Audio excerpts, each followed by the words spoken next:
kayo mismo, mga senador, mag-question ng sarili ninyong rules para mailagay ka lang, Senator Gatchalian, as acting president dahil pro tempore ka, ano yung itsura mo dyan? Ano itsura mo dyan? Alam mo, hindi mo siguro na-feel yan, Senator Gatchalian, kasi hindi ka abogado.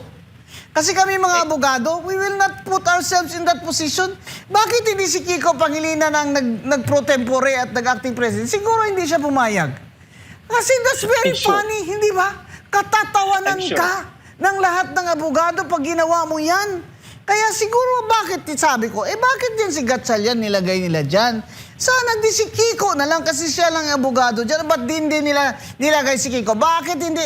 Siguro hindi pumayag si Kiko. Kasi kung abogado ka, na mabuting abogado ka, hindi ka talaga papayag na ma-divide na itong Senado, tapos ikaw ang gagawing sangkalan. Yan, Senator Kiko Pangilinan from the UP College of Law. Amo, itaas mo ang bandila natin. Masyado namang senador na kayo, feeling nyo, justices of the Supreme Court pa rin kayo. At yung interpretation nyo is favoring you. Sobra namang ano yun, interpretation na self-interest nyo yun. Kaya, I'm calling them out. Magandang araw, Pilipinas! Sa dami ng ingay sa politika, sa dami ng opinion sa social media, may isang tanong na gusto nating sagutin. Hindi propaganda, hindi chismis. Dito, walang iwasan, walang paligoy-ligoy. Sa totoo lang. Ito pong June 15, kahapon ay 81st birthday ng idol natin na si Senator Miriam Defensor Santiago. Hindi lamang senador, kung hindi jurist at nahalal bilang ICC judge at naging profesor sa UP College of Law. Alam na natin kung gaano natin siya hinahangaan, pero ngayong nakikita natin yung mga kaguluhan sa Senado, namimiss natin si Miriam Defensor Santiago, hindi po ba? Kaya pakinggan natin si MDS. Constitutional analysis is a field of art in itself. It is a technical field. Kaya 4 na taon ang abogasiya. Kung baska sino lang pala pwedeng mag-interpret ng Constitution, bakit pa tayo may mga abogado? Kanya-kanya na lang. The usual exceptions are the Bill of Rights. Yan, self-executory yan. Basahin mo, sundin mo. And constitutional provision. Pag sinabi ng batas, hindi pwede ito, yan, sundin mo kaagad. Pero lahat, hindi mo pwedeng masunod kaagad-agad. Mag-antay ka kung anong batas ang ipapasa ng Kongreso. Wala kaming ginagawa sa Kongreso kung hindi mag-antay kung anong sinabi ng Constitution. That is the main function of legislation. Kaya naman, sana nakikinig yung iba dyan. Lalo na si Congresswoman Luistro na ginigiit niya na pwede daw ang bilangan sa 2/3 para sa impeachment ay ibabase na lang sa 22 senators at hindi 24. Teka lang, Congresswoman Luistro, hindi ba Congresswoman ka? Doon ka sa House of Representatives, bakit ka ba nagko-komentaryo opinion dyan tungkol sa 2/3 vote ng Senate? Kaya, babalikan natin ang mga issues itong nakaraang linggo tungkol dyan sa conflict sa ating Senado. At makakasama natin ngayong araw ay si Attorney Regal Oliva from Cebu, isang abogada na may malawak na karanasan sa larangan ng public finance, local governance, sa loob ng mahigit 16 na taon, 16 years of public service in Cebu. Naging saksi at bahagi siya ng mga proseso ng pamahalaan. Kilala rin si Attorney Oliva sa kanyang kakayahang gawing simple at madaling maintindihan ng mga komplikadong usaping legal dahilan upang mas mailapit niya ang batas at mga isyong pampubliko sa karaniwang Pilipino. Bukod dito, isa siyang kilalang social media commentator na hindi umiiwas sa mga mainit at kontrobersyal na isyu at naging laging handa magbahagi ng kanyang legal na pagsusuri at pananaw para sa ikalilinaw ng mahalagang usaping hinaharap ng ating bansa ngayon. Kaya please welcome our dear Attorney Regal Oliva. Napakasikat ho nito, hindi lamang sa Cebu, kundi sa buong Visayas, ha? Milyon ang followers niya, pati ako ay follower niya. Welcome, Attorney Regal, please. Attorney Bing, good afternoon. Thank you very much for inviting me in your show. No, Is this the I am first- always also following you because since then, idol na kita. Matay, Mutual Admiration Fan Club, mandi ay ni. Amo man eh, kay Siliman yan. Mantag yung mga That's Bisaya. right. My fellow Silimanian, Attorney Oliva. Now, Attorney Regal, maraming nabigla nung ang IBP board ay nag-issue ng statement. So, akala ng tao, tayong lahat ng mga member ng IBP, yun na rin ang stand natin. Pero lumabas po kayo ng sarili ninyong opinion na contrary sa IBP board statement na yan. Ito po bang IBP board, bago sila naglabas ng statement, ay nagkonsulta sila sa mga IBP chapters, kagaya dyan sa Cebu? As far as I'm concerned, Attorney Bing, there were no consultations done by the Board of Governors and even by the President of the National Integrated Bar of the Philippines. Because I sit down as one of the advisors of the IBP Cebu City Chapter Board, and there was no consultation being done. So it was already a slap on our face that we were made to understand their stand as regards the Senate squabble, especially on the interpretation of the quorum. And it seems to many lawyers and to many of our countrymen that the IBP decision was already binding for all lawyers. And I would beg to disagree, Attorney Bing. Kaya, what's your comment and opinion about the issue that the IBP board dwelt on? As a lawyer and as an officer in court, I respectfully disagree with the statement or with the comments made by the IBP or IBP National Board. I respectfully submit that their opinions, because for me, what they made were just mere opinions of the Board of Governors, and it is not binding to all the lawyers in the country. It does not also say, it should not also connote that all lawyers must agree to whatever statements that the Board of Governors released. It should have been noted as well, Attorney Bing, that being in a leadership position like the Board of Governors, they should have had consultations with the different chapters in the whole country so that we can also express and submit our own opinions as regards to the matter at hand. Kasi unfair naman na sabihin ng IBP na ito na ang statement namin at tayo namang mga abogado, we have different dissenting or consenting opinions as regards one issue of a law. Lalo na po dyan sa constitutional provision, Attorney Regal, doon sa the Senate President shall be elected by a majority of all senators. All. Ano po Yes, ang all opinion its nyo dyan? members. Because it's very, we cannot change the Constitution. I mean, the 1986 Constitution states very much clearly, Article 6, Section 16, Paragraph 1, it states that the Senate shall elect its president by not only a majority, it should be by a majority vote of all its members. Very clear. Why? There's no room for interpretation. It should be all its members. It's not, a member of 22 or a member of the members available to vote. Hindi naman sinabi yun eh. All Yes. its members.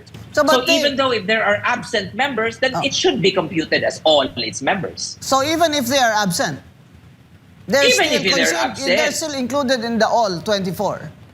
Correct. And you know, when we say that Bato is hiding, that's speculative. We don't know that Bato is truly hiding.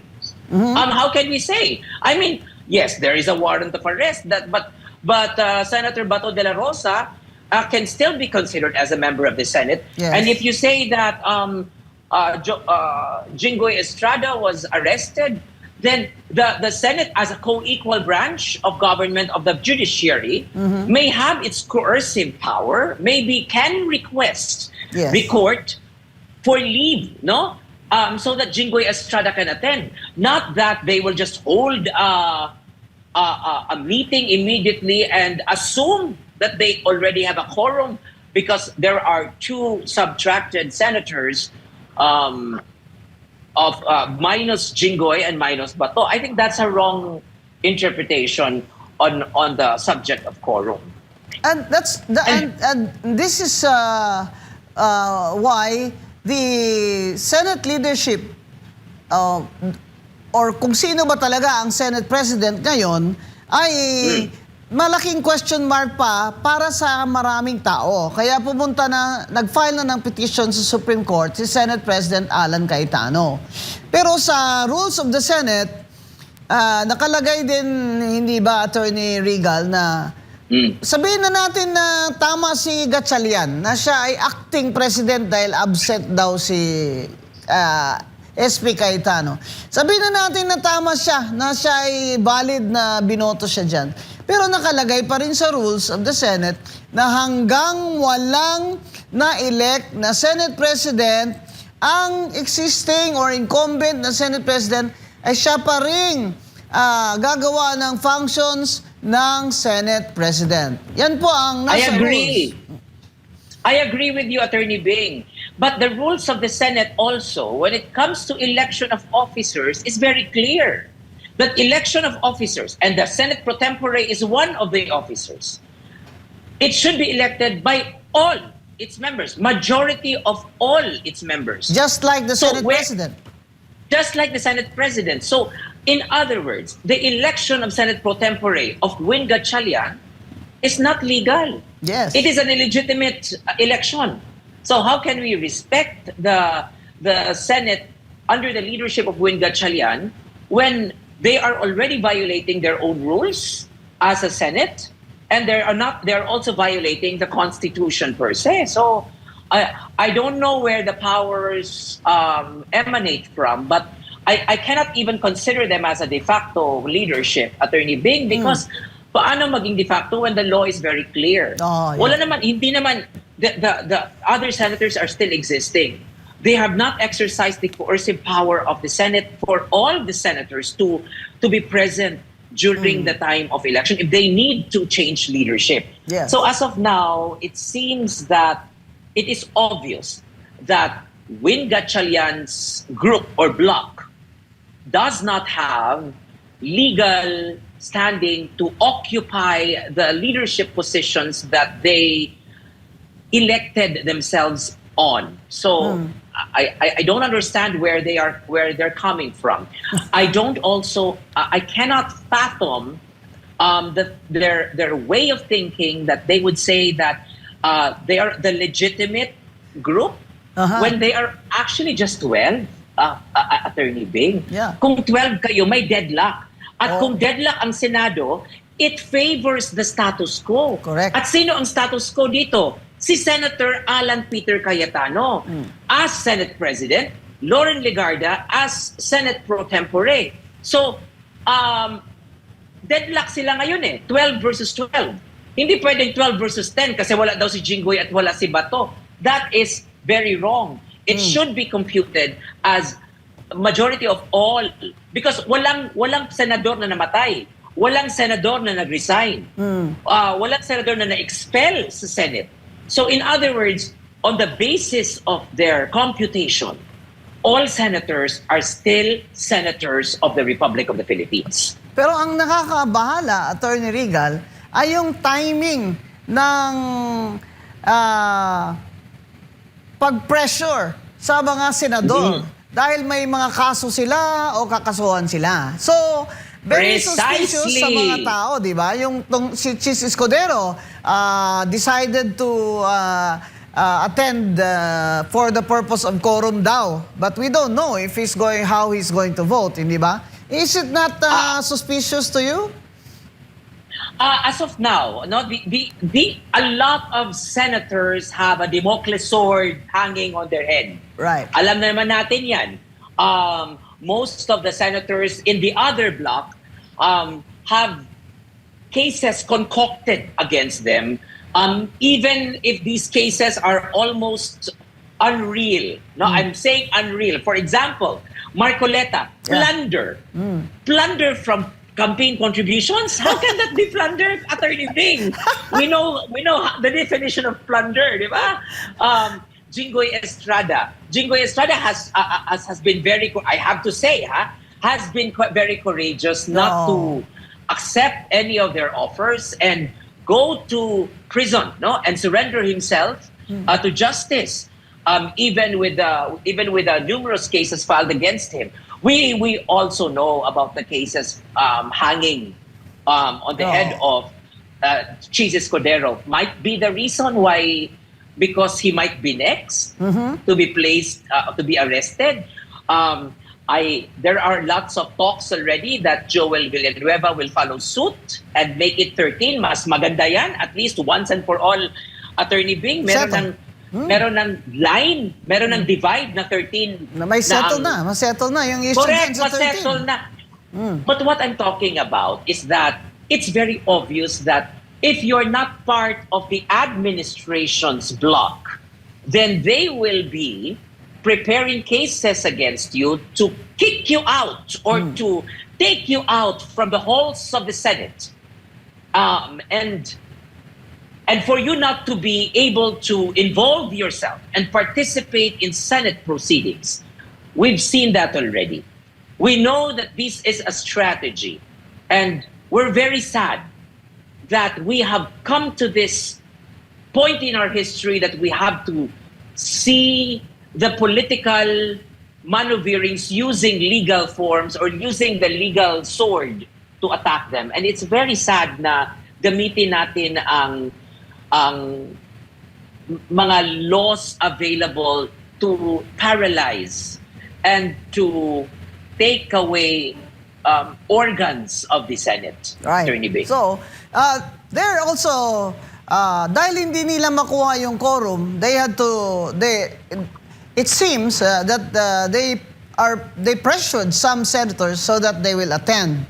At the same time, they are putting sa ulo ng mga tao na ang 2/3 vote dyan sa impeachment ay hindi naman 16. Dahil 22 na lang ang mga senador, hindi 24. And that's specifically Congresswoman Luistro, who heads the Justice Committee and filed the impeachment articles in the Senate. Anong comment mo dito, Attorney Regal? Travesty, no? Travesty of justice. Grabe na. Sumusobra na ang atake nila on the way they interpret the Constitution. Paano mo sabihin na ang computation mo on 2/3 is based on 22? At baka kung hindi mag-transfer si Joel, baka maging based na yan sa 21. Tapos kung si Marcoleta ayaw pa mag-transfer, mag-base na yan sa 20. Paano na? I don't know. Congressman Luistro is supposed to be a lawyer. How can you interpret the Constitution on the way that favors you when we all know that the Constitution, when it comes to the articles with regard to the impeachment, it states 2/3 of all its members. Yes. So if you will ostracize and arrest senators, they are still part of the House of the Senate. No matter. Even if they arrest Kasi the hindi na senators. defined eh. Exactly, Attorney Bing, di ba? What are the basis of them to be gone in the Senate? Resignation, death, incapacity. And they will say that because you're arrested, you're incapacitated. No, we can still go to court and, ask permission. Yes. Because impeachment proceedings And just like any proceedings, can be very important. And it can also be a landmark landmark act of the House of Senate. And being a co-equal branch, the judiciary must not hamper the service that a senator can do. That's right. This is the first time, Attorney Regal, that this issue of what is two-thirds to impeach an impeachable officer like the Vice President Sara Duterte. This is the first time na nangyayari ito. Kasi it's never been a question before, di ba? Kay Chief Justice Corona, di man ito question, di ba? Yung kay ERAP, di man ito question. Yung kay Merceditas Gutierrez, di ba? Hindi man ito question na ano ba talaga ang two-thirds vote, dahil klaro naman talaga na two-thirds ng 24, dahil 24 naman ang senador na hinalal natin. Hindi naman tayo nag-elect ng 22 hindi naman sinabi ng konstitusyon na all members except those in jail. Hindi ba? Kasi sa akin, they have to interpret the Constitution strictly, because the impeachment is an extraordinary act of the Senate. Biro mo There yung you minuto go. ng 32 million na katao, bigla mo na lang yan naalisin dahil babawasan mo yung two-thirds. Kung hindi nila makuha ang two-thirds, wala silang 16 na senador, babawasan nila yung 24. Matay. Ang bright mo talaga, Congresswoman Luistro. Kung minsan You hit the nail on the head. bilib na Attorney bilib Bing. ka talaga sa sarili mo, Congresswoman Luistro. Sobrang, parang, alam mo, sometimes you think we're stupid, but it's too much that you think we're always stupid. Matay. That's why, this House of Representatives Committee on Justice, they also counted, Attorney Regal, their two-thirds vote doon sa who will approve the filing of the articles of impeachment against VP Sara. Di ba two-thirds din yon nila? Two-thirds. Never naman niya in-question doon. Never naman nila sinabi, two-thirds lang ito ng present, ha? Two-thirds din ng Precisely. lahat ng House of Representatives, ng mga congressman. To impeach. Oh, to to pass impeach. the articles of impeachment, it's Oh. one-third of all the members of Congress. Wala namang sinabi nila one-third of those present or one-third of those who will be there in the House of Congress. So sila mismo, Ngayon, sila mismo dyan sa House, they followed it. Tapos karon now she is suggesting that it can be 22. Alam mo, minsan sobrang bilib na sa sarili ito si Congresswoman Luistro. Talaga. Exactly. Masyado At nang kaninong bilib sa kasalanan sarili. naman ito? Pinatakas yung asawa niya na accused of rape. So, Attorney Regal, we have this situation now ng committee, ng Blue Ribbon Committee of Senator Pia Cayetano and Senator Marcoleta are also with Senate President Cayetano. The last time nag-hearing na sila. So, ang sinasabi naman ni Erwin Tulfo, English speaking talaga to si Erwin Tulfo, American citizen siguro ito no? Sabi ni Erwin Tulfo, they are legitimate. Di ba? They're bastards, sabi niya yung committee ni Senator Marcoleta and Senator Pia. Pero siya mismo, hanggang ngayon, hindi siya nag-hold ng kanyang hearing na as Blue Ribbon Committee. Napansin mo yan? yes, because he knows he is illegitimate. He does not have legal background and backing as regards being elected legitimately.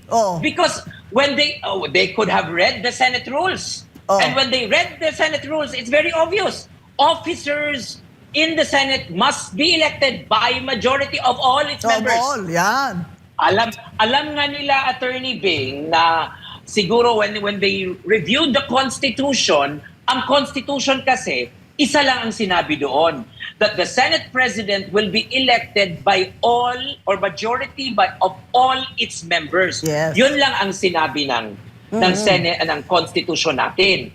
Pero hindi nila ni-review ang kanilang Senate rules, maybe during that day, that Rule 2 of the Senate states that officers of the Senate will be elected by majority of all its Yes. members. Tapos sabihin nila, wala daw yun sa konstitusyon. Eh teka muna, hindi ba kayo mga senador kayo dyan? Araw-araw kayo dyan papasok sa session hall? You're already governed by your rules? Otherwise, there will be chaos. Hindi ba? Precisely. Tapos, ngayon na hindi pabor sa inyo ang rules, sasabihin nyo, the rules, hindi yan tama yung rules. Hindi naman sinabi ng konstitusyon. So, sinasabi nila, senador na sila, Supreme Court pa sila. You see? Sila na ngayon na nag-i-interpret ng constitutional provision at ng kanilang rules na pero sa legal principles natin at alam naman na ng lahat ng mabubuting abogado at abogada na where the constitution does not distinguish or the law does not distinguish, you should also not distinguish. Not distinguish. Oh. At the That same is a time, basic fundamental yes. rule in our studies, Yes, right? and that the purpose Oo. of the rules is precisely to ensure order and an orderly conduct of the proceedings. Kung kayo mismo, mga senador, mag-question ng sarili ninyong rules para mailagay ka lang, Senator Gatchalian, as acting president dahil pro tempore ka, ano yung itsura mo dyan? Ano itsura mo dyan? Alam mo, hindi mo siguro na-feel yan, Senator Gatchalian, kasi hindi ka abogado. Kasi kami mga abogado, we will not put ourselves in that position. Bakit hindi si Kiko Pangilinan ang nag-pro tempore at nag-acting president? Siguro hindi siya pumayag. Kasi that's very Sure. funny, hindi ba? Katatawanan I'm sure. ka ng lahat ng abogado pag ginawa mo yan. Kaya siguro bakit, sabi ko, bakit din si Gatchalian nilagay nila dyan? Sana di si Kiko na lang kasi siya lang ang abogado dyan. Ba't din nila nilagay si Kiko? Bakit hindi? Siguro hindi pumayag si Kiko. Kasi kung abogado ka, na mabuting abogado ka, hindi ka talaga papayag na ma-divide na itong Senado, tapos ikaw ang gagawing sangkalan. Yan, Senator Kiko Pangilinan from the UP College of Law. Amo, itaas mo ang bandila natin. Masyado namang senador na kayo, feeling nyo, justices of the Supreme Court pa rin kayo. At yung interpretation nyo is favoring you. Sobra namang ano yun, interpretation na self-interest nyo yun. Kaya, I'm calling them out. Tapos sabihin lang, di ba, friends naman yan? Oo, kinampanya ko kaya yan si Kiko Pangilinan. Lenny Kiko kaya ako. Sobra kahit doon sa maliliit na mga kalye-kalye doon, sa Quezon City, ang dilim-dilim, no? Punta ako doon. Hawak kamay ko siya. Sigawan kami doon, Lenny, Kiko. Gawa pa nga ako ng kanta ko para sa kanya, Atty. Regal, yung... Ano yun? Ano yung kanta na yan? Kung maputi na ang buhok ko. Di ba? Nag-record pa ako ng kanta Ganun ba? Ang lakas ng amats ng ibang tao dyan magsabi na DDS ako. Pero ang laki ng tulong ko sa inyo Pati na yun si Bam Aquino, laki ng tulong ko dyan sa kanya. Pero ngayon, ano ba yan nangyayari dyan sa mga taong ito na dati ay tingin ng tao sa kanila ay sila na talaga ang ehemplo ng marangal na tao dahil sa mga apelyido nila. Ngayon, inaalaw nila na ganyan, kingkoyan na yan Kung sa Ilonggo pa kingkoyan na, pang kingkoy na ba? Kaya mahirap Attorney talaga. Bing. Ayan Correct, ang ginagawa Attorney nyo Bing. ngayon Yun sa lang Senado naman ng Pilipinas. Correct. Yun lang naman kung saan tayo dapat mag-side is on the right side. It's on the correct side. It's on the legal side. Oo. At obvious naman, I agree with what you said. Kung alam ng block ni Sherwin Gatchalian ang ginagawa nila, they should have placed a lawyer. I mean, di ba Kiko Pangilinan could have been a qualified Senate pro tempore. Biro mo. Cheese Escudero was there. Oh. Bakit sila ginawang presidente din si Cheese? Ay, bakit Si Luribo Kiko. nila si Erwin Tulfo? O, yun na nga kasi Bendalo Malay ba ni...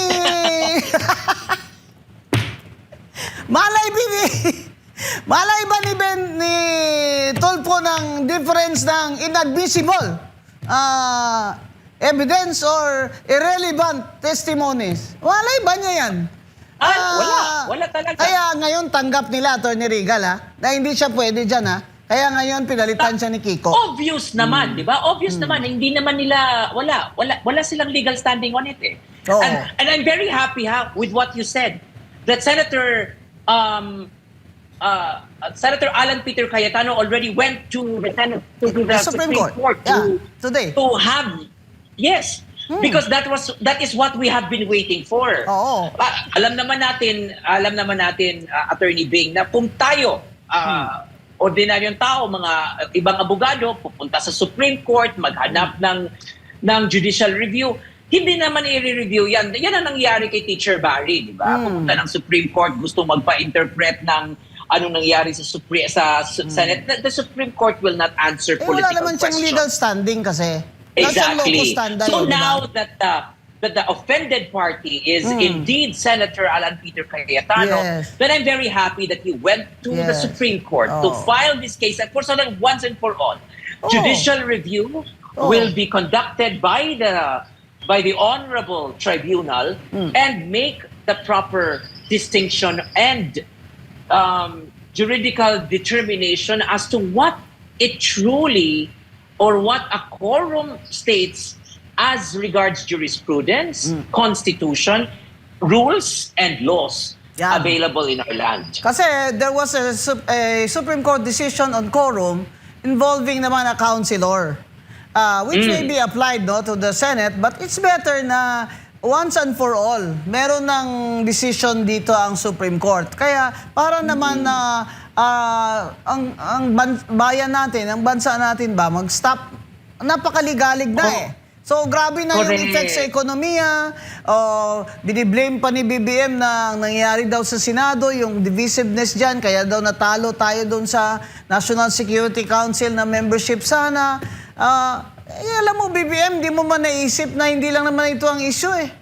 Ang corruption, ang massive, historic corruption ng gobyerno, ng administration mo. Alam naman lahat yan ng mga bansa sa United Nations eh. Tapos i-blame mo dito sa Senate na conflict ngayon. Pero ito pa, Attorney Regal. Kasi gusto nila ituloy ang impeachment, di ba? Forthwith. Forthwith. Okay, yes. Ngayon, paano nyo itutuloy ang impeachment forthwith?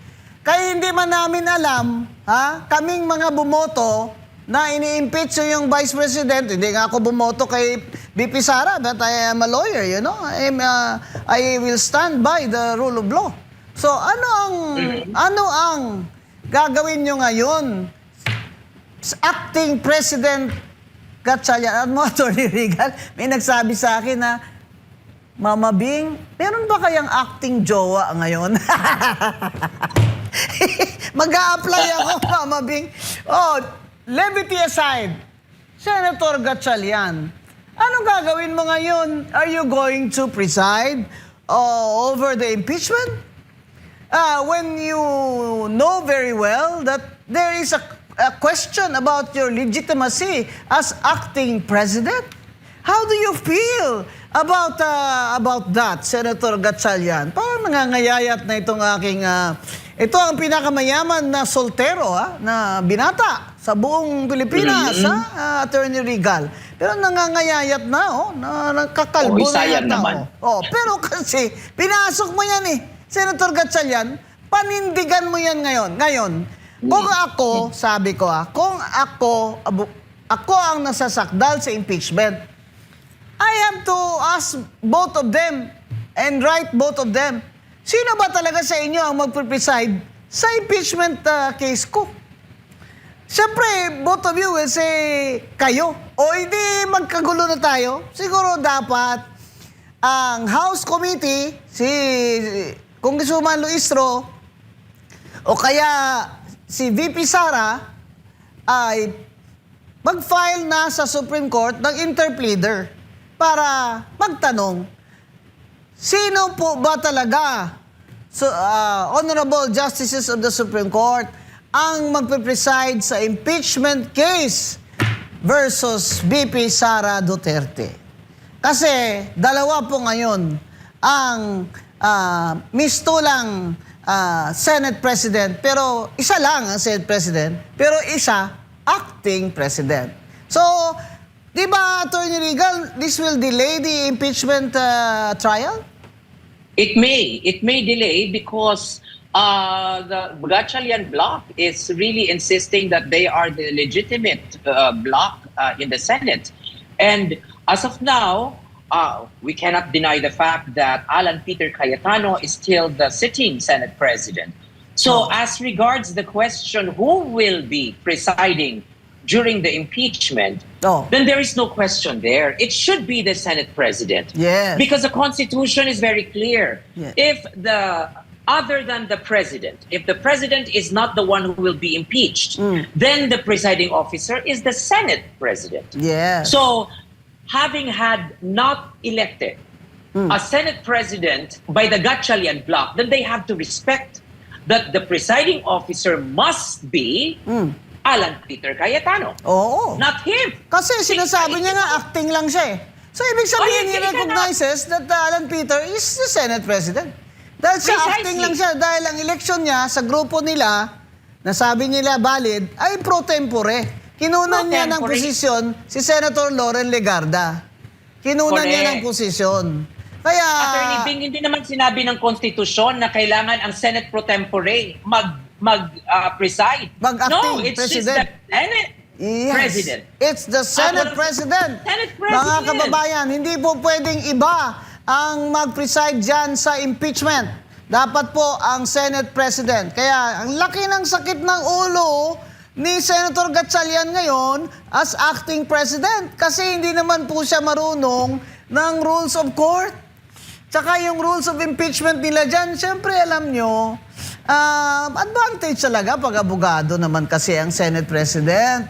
Kaya ngayon, Attorney Regal, meron naman ako narinig na gusto naman nila, i-designate nila si Senator Kiko Pangilinan as the presiding officer. Pwede ba yan?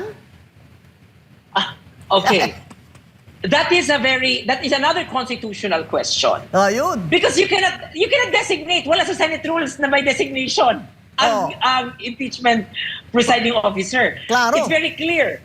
It should be the Senate President. Bakit kayo mag-designate ng ibang tao? Kasi hindi marunong si Gatchalian. O hindi siya Yun na nga abogado, eh. kaya si Whether Kiko. Kiko Pangilinan or Cheese Escudero. Oo. Hindi pwede. Hindi nga pwede si Win Gatchalian na kung okay, granting for the sake of argument, Attorney Guanzon, what if na si Win Gatchalian, let's say he is acting president, he cannot still be the one conducting because Alan Peter Cayetano is still alive. Yes, and according to the rules, hanggang mag-elect sila ng Senate President nila sa 13 votes, which hindi pa nila nagagawa, ay continuing ang pag-hold ng office at functions ng binoto na Senate President, which is Cayetano. Yes. Kaya, Because deadlock, as we always refer back, a deadlock in the Senate will always favor the incumbent or the status quo. Right. And that is Alan Peter Cayetano. because that is the purpose of the rules. The purpose of the Precisely. rules is to ensure order. Hindi ba? That's Para the mawala na purpose lang of the debate law. sana, mag-invite sila ng isa pang senadore, mag-transfer na sa kanila para maging 13 na sila. Why are they insisting? Wala silang legal standing. Wala silang legal foundation on that one, Attorney Yan ang Guanzon. klarong-klaro. Hindi pwede. Kaya sinasabi Oo. ni Senate President Alan Peter Cayetano, napakadali naman ang solusyon nila eh. Eh di, kumuha sila ng isa pang senador at mag-eleksyon sila ng sarili nilang Senate President. Pero habang Correct. hindi nila ginagawa yan, sabi ni Cayetano, ako ang hinalal na Senate President. Kaya yung Blue Ribbon Committee na hearing ni Senator Marcoleta at Senator Pia kung saan nandun si Cayetano, sabi niya, valid yun. Ang mga sagot-sagot nila, wala naman stenographic notes, walang ganon-ganon. Napakababaw nyo na. Dahil walang stenographer. Babaw na yan, Attorney Bing. Yes, yes. Pag walang stenographer, hindi legal yung hearing. Grabe kayo. Exactly. Alam mo lahat Wala na lang. naman sinabi sa konstitusyon na kailangan stenographer must be elected o ano-ano. At saka may tape recorder na ngayon eh. Kailangan ko ba ng stenographer? Ayun, Pwede naman May video. transcribe yan later eh. Di ba? Yes, Grabe. live video, tape recorder, mga video recorders, it's all available already. Wala live naman stream sinabi na nga doon. eh. You know, wala silang constitutional basis na magsabi na kailangan kompleto to have a Blue Ribbon Committee meeting. Kaya yung walang kwan yan, walang baliwala lang yan. As long as the sitting chairperson of the Blue Ribbon, who is legitimate, is presiding the committee, and the resource speakers are there, then the committee hearing should continue. That's valid. Oh. Paano That's ito, valid. Atty. Regal? Si BBM tumawag na ng special session kasi on recess ngayon, pwede siyang under the Constitution tumawag ng special session pag meron siyang urgent na legislation. At merong bukas mga daw, appointments na kailangan na suriin nila no, sa Commission on Appointments. So, tama naman na may karapatan si BBM na tumawag ng special session. Pero pagtingin ko, mawais itong mga tao ni BBM Gang eh. Talagang nagpatawag ng special session kasi they are thinking makakuha sila ng isa pa. Maisa pa. Nagpipressure sila ng isa pang senador para mag-attend ng kanilang special session at maging 13 na sila. May iba ka ba bang thoughts about this? Well, let's just say that there are priority bills. But as I've read all the of the bills that has been attached in the special session, being called by the president, parang, well, let's accept the fact. Come on, Attorney Bing. Yeah. Hindi naman bobo ang Pilipino. Hindi naman talaga to priority bills ng Pangulo eh, di ba? Dili. Bakit sabihin niya? Di ba? Bakit? I mean, to call a special session, kailangan talaga may priority bill. Meron talaga something that is a threat to national security, is a threat to our economic policies. Oo. But, come on. Wala Ginawa naman nga doon, ang anti-dynasty bill, ginawang last bill eh. Oh, well, Paano mo sabihin na kahit sa priority? fuel crisis, hindi nga ginawang urgent eh. Oh. Wala Diba? nga eh, di Oo. ba? Paano mo pa sabihin priority yung anong pinagsasabi ng priority nila na they say National Center for Geriatric Health, amendments to the government assistance to students and teacher in private education, GASPE, assistance to AX. Oh. These are not priority bills. These are, Come on, Attorney. We were not born yesterday. Yes. Ito yung mga Maybe- business as usual ng gobyerno, ng administration. Exactly. Na hindi Exactly. kailangan ng Maybe- immediate action or law. Correct. And maybe he wants to fix the Senate role. Maybe he wants to fix the Senate conflict. I appreciate that. Once and for all. Siguro by tomorrow they can have an election. No. But baka deadlock din tomorrow. Oo. Kaya tomorrow yung special session. Baka still it will remain as As is. 12-10. It can be 12, 13. Yes. Because diba? 20 baka lahat ng senador attend. So 12 in the Gatchalian block, 12. 10 in the tawag dito kay Cayetano block. But Attorney Bing, that is still not 13. yeah. Because sinabi ni They Joel will still- Villanueva na dapat tuloy ang trabaho. He is not saying Oh. kung nalilipat siya. Sinasabi niya Walang tuloy ang sinabi. trabaho. Oh. At hindi rin sinabi ni Chis Escudero na naglipat na siya. Wala Oo. pa. Wala Hindi pa rin official. sinasabi He na was just- he's going to vote with the Gatchalian bloc to impeach VP Sara. Di ba? Wala pa. Pero So sinasabi it niya, remains to be seen. oh, kaya lang, kung nandyan na siya, nag-12 na sila, ay di pag-add pa nila ng isa, quorum na. Wala nang question sa quorum. It's fine. Walang question sa Fine, quorum. di ba? Oh. That's fine. Kung mag-special session at dumating yung iba, may quorum na. Di ba?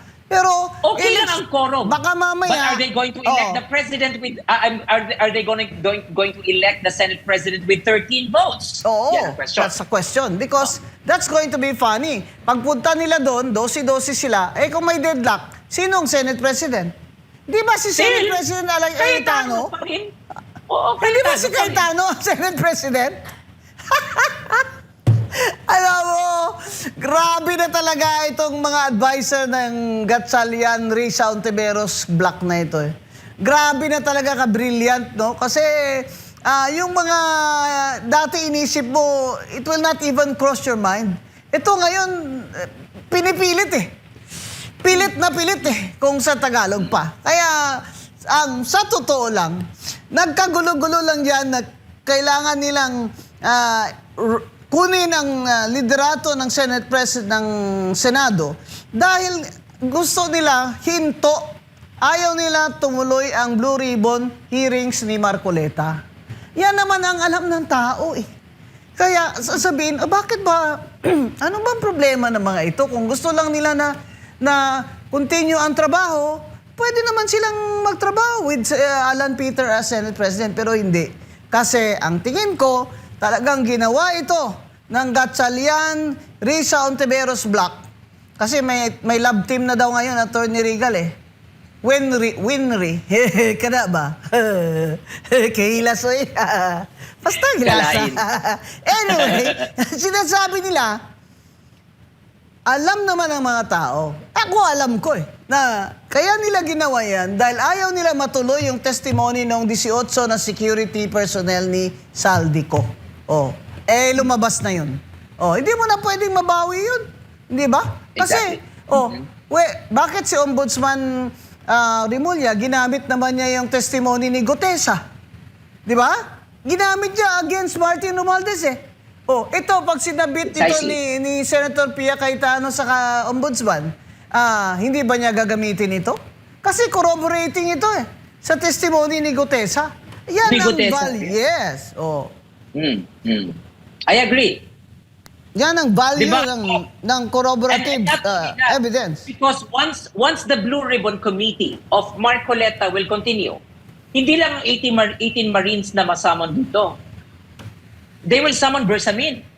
They will summon former Budget Amina. Secretary Pangandaman, Amina. They will be summoning or Trajib. inviting resource persons Wow. that might detriment Yes. the President of the Republic of the Philippines. Sabi ni Congressman Egay Erice, nakita daw niya yung text ni Yusek Bersamin, text kay BBM tungkol sa whatever, di ba? That will Exactly. that can be damaging to BBM. So yan talaga pinipigilan nila. Kaya tama si Attorney Regal Oliva. Ang iba pang pwedeng patistigo dyan ng Blue Ribbon Committee ni Senator Marcoleta and Senator Pia ay yung iba pa na isabpina nila na pagaya ng DBM Secretary dati si Amina Pangandaman at yung mga Undersecretary Trajib at Undersecretary Bersamin. Kaya in other words, it's like peeling. Parang binibuksan mo yung yung karton ba ng gift ba? Tapos bawat bukas mong ganun may nakikita kang katotohanan. Ayaw nila, mga kababayan. Kaya ganyan ang agawan sa Senado ng Senate Presidency. Kaya abangan natin itong special session bukas. Abangan namin ni Attorney Regal Oliva. Yeah, Attorney, I will be there watching any parting words? Once and for all, I am truly hoping that the squabble in the Senate can already be fixed and so we can move on and continue. Wala naman to kung sino ang Senate President eh. Kaming mga abogado, we will respect whatever political divide there is in the Senate and in our country. But it's just that when the Constitution is being threatened by very obvious political interpretation, then that dangers and endangers the law and the fundamental law of the land. So today, I would just like to appeal to our legislators. You are lawmakers. You are not law breakers. You shouldn't be law benders because the Constitution is made very specific. And I hope that you can respect this fundamental law of the land so as to have our countrymen and the citizens of our country follow the law themselves. Kasi if we keep on bending, we keep on breaking ourselves as leaders of our country, how can we expect to have better citizens of in our republic? Ganda. So I just hope that this can be settled professionally and this can be settled legally by the lawmakers of our land. Thank you! Thank you, Attorney Regal Oliva. Thank you very Attorney much. Bing, I love you. Thank you very much as well. Sa susunod, balik kayo sa Totoo Lang. Sa Totoo Lang, dito ang usaping walang kinatatakutan, walang paligoy-ligoy. Sa Totoo Lang.